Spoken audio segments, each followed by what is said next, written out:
Le péché originel, désobéissance ou rupture de l'unité. Selon le christianisme, l'être humain est marqué dès l'origine par le sceau du péché. Depuis des siècles, le récit de la chute d'Adam et Ève est majoritairement lu comme une faute morale, une désobéissance à un commandement divin à l'origine du mal, de la souffrance et de la mort. En succombant à la tentation du fruit défendu, Adam et Ève auraient plongé l'humanité dans la souffrance et la corruption.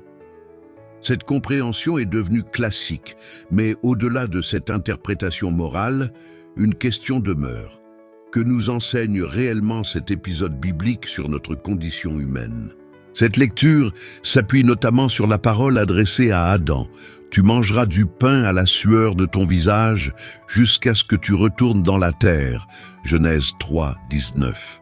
Pourtant, cette interprétation morale n'épuise peut-être pas la portée anthropologique, ontologique et spirituelle du texte biblique. Car avant même la faute, le récit décrit un état d'unité et d'immédiateté. L'homme et sa femme étaient tous deux nus, et ils n'en avaient point honte. Genèse 2, 25. Il n'y a pas encore de distance réflexive, pas de regard objectivant, la question n'a pas encore lieu d'être. Et si le péché originel ne relevait pas d'abord d'une transgression morale, mais d'un passage de l'unité à la dualité? Et si la chute désignait le moment où l'être humain entre dans la conscience de soi, dans la pensée réflexive, dans la séparation entre sujet et objet? C'est précisément ce que suggère l'épisode du serpent décrit comme le plus rusé de tous les animaux des champs que l'Éternel Dieu avait fait. Genèse 3, 1. Faut-il alors se demander pourquoi Dieu a placé le serpent dans le jardin? Le texte ne dit pas que le serpent entre par effraction. Il n'introduit pas seulement une tentation morale, mais une structure de pensée. Dieu a-t-il réellement dit « Vous ne mangerez pas de tous les arbres du jardin » Genèse 3, 1. Avec cette question naît la distance, et avec la distance, la pensée. Le fruit n'est pas présenté comme un fruit du mal, mais comme l'arbre de la connaissance du bien et du mal. Genèse 2, 17. Après avoir mangé, le texte précise « Les yeux de l'un et de l'autre s'ouvrirent, et ils connurent qu'ils étaient nus. » Genèse 3, 7. La chute est donc explicitement liée à une ouverture des yeux, à une prise de conscience.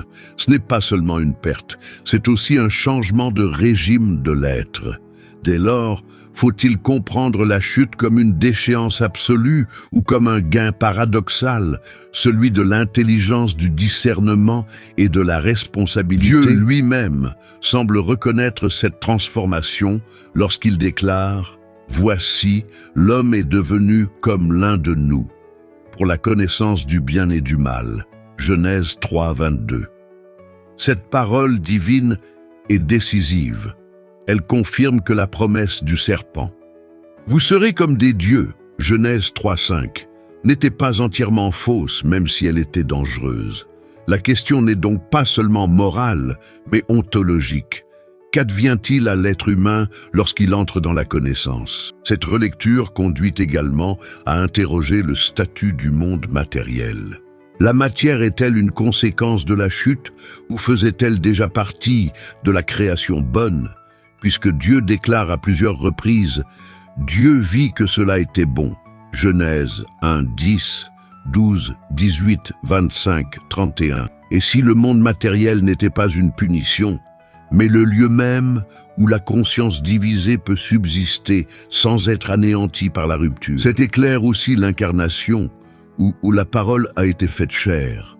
Jean 1, 14. Ce qui rend difficile de penser la matière comme intrinsèquement mauvaise.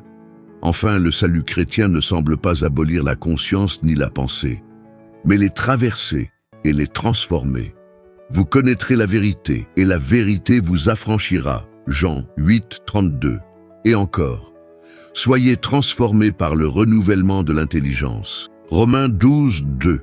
Ainsi, la Bible elle-même invite peut-être moins à un retour naïf à l'unité perdue qu'à une réconciliation consciente où la dualité n'est pas supprimée, mais assumée et transfigurée.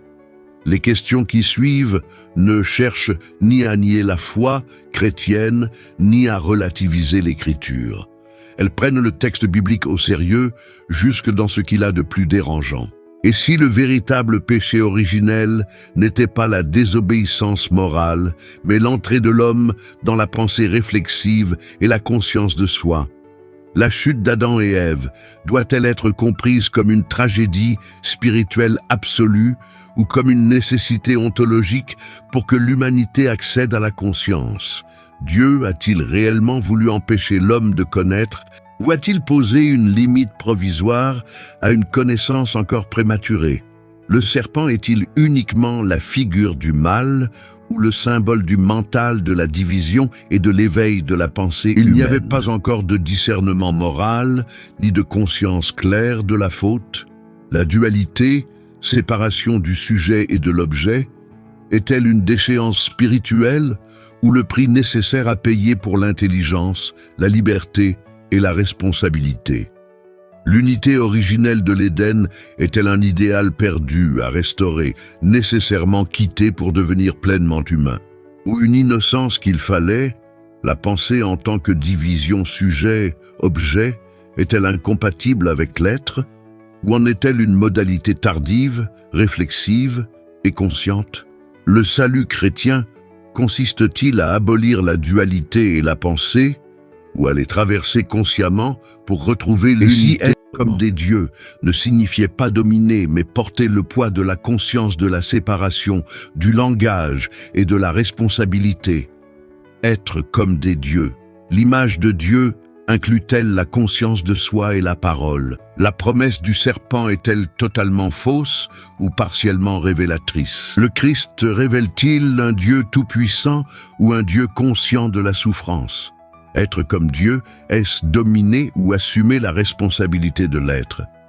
La conscience est-elle un privilège ou un fardeau? Le pouvoir sans conscience n'est-il pas plus dangereux que la faiblesse lucide? Quel péché Adam et Ève ont-ils commis? Ils ont commis le péché d'avoir rompu l'unité originelle. Non pas une unité morale, ni même simplement une obéissance à une loi dans un jardin d'Éden qui ne connaissait ni dualité ni pluralité. Un lieu où tout était un, où tout allait de soi, où aucune question ne se posait et où le mental n'avait pas sa place. Dans l'unité, il n'y a pas de questionnement. On ne se pose pas de questions quand tout va de soi. Une question s'impose. Que représente le serpent?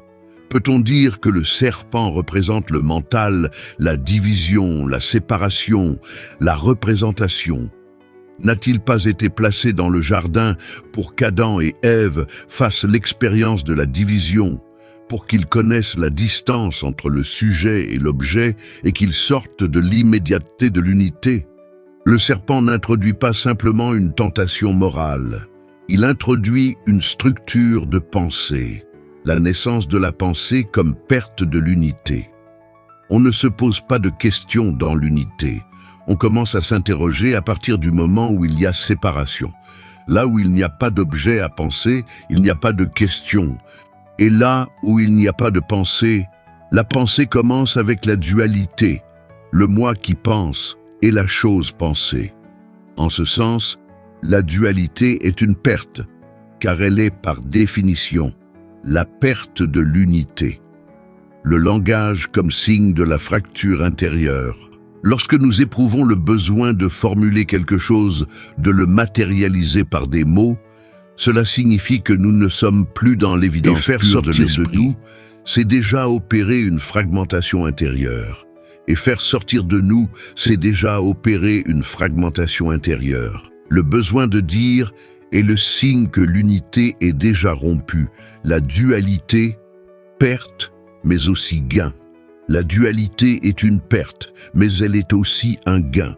Le gain de l'intelligence, capable de saisir rétrospectivement ce qui était contenu dans l'unité de manière indistincte, ce que l'unité était. Dès lors, il est possible de comprendre. proposer une lecture qui ne soit pas strictement axiologique, c'est-à-dire qui ne repose pas uniquement sur un jugement moral de ce passage de l'unité à la dualité.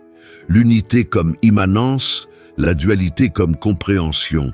L'unité peut être considérée comme un état d'immanence pure, une forme d'âge d'or idéal. Mais le monde de la dualité est aussi celui qui permet le retour sur l'unité, afin de la saisir, de la comprendre et de la réinscrire dans un schéma plus large de l'être. La dualité n'est pas le contraire de l'unité. Elle est ce que l'unité contient en puissance. Serez comme des dieux. Promesse ou révélation? Lorsque le serpent dit « Vous serez comme des dieux », il ne parle pas seulement de pouvoir ou de transgression. Il laisse entendre que la connaissance divine ne se limite à l'immédiateté du rapport à l'être. Cette connaissance contient aussi la dimension mentale, c'est-à-dire la forme divisée de l'unité.